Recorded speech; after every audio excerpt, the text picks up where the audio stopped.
rapport de Monsieur De Rossa sur les services sociaux d'intérêt général. Vous avez la parole, monsieur, pour votre introduction.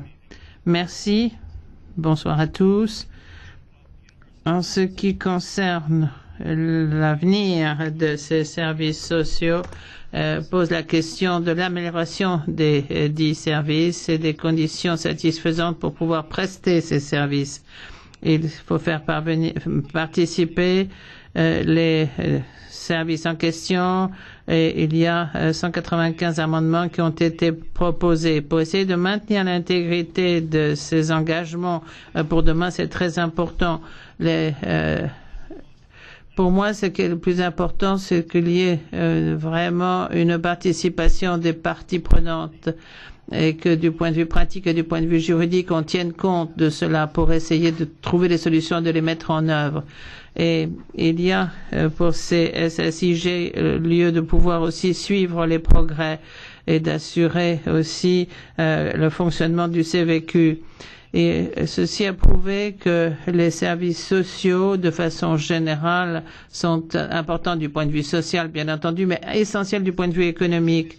Le service public représente 26% de nos revenus et emploie un segment important de la population qui preste ces services sociaux. Une recherche de l'Eurofonds a montré que c'est la meilleure façon d'améliorer la qualité de la vie des citoyens pour assurer une intégration complète dans la société et assurer une cohésion au niveau territorial. Ce qui est très important, c'est qu'une réforme soit mise en place pour assurer que et les prestataires et les usagers de ces services trouvent la solution satisfaisante. Il y a des difficultés qui se posent à l'heure actuelle avec, par exemple, la façon dont on gère l'aide venant de l'État. Et il faut aussi qu'on trouve un système satisfaisant pour tenir compte des critères de défense de l'environnement et qu'il y ait un meilleur système pour les mutuelles. À la dernière occasion, c'est-à-dire 2007, où nous avons étudié ce problème au niveau des parlements, on s'est aperçu qu'il y avait une promotion par la Commission et par le Conseil d'un système qui en fait s'est effondré.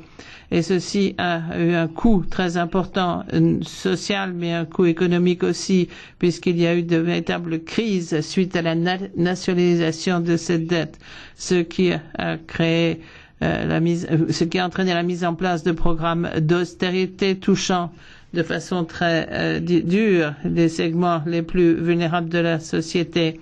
Et puis, il a fallu qu'il y ait la mise en place de programmes qui soient sous-tendus par l'Union européenne. Du fait de cette crise économique, cette crise du chômage, crise de l'emploi, on a d'autant plus besoin d'un accès à des services sociaux satisfaisants.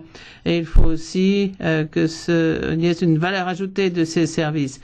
Nous espérons que ce rapport pourra être adopté dans son ensemble demain et que nous ayons quelque chose qui satisfasse les besoins de toutes les parties prenantes. Je tiens à remercier tous ceux qui ont travaillé sur ce rapport. Je pense en particulier aux rapporteurs fictifs, au personnel et à tous ceux qui ont fait part d'idées novatrices en la matière et qui nous permettront ensuite de les développer, de les mettre en œuvre le moment venu. Je vous remercie.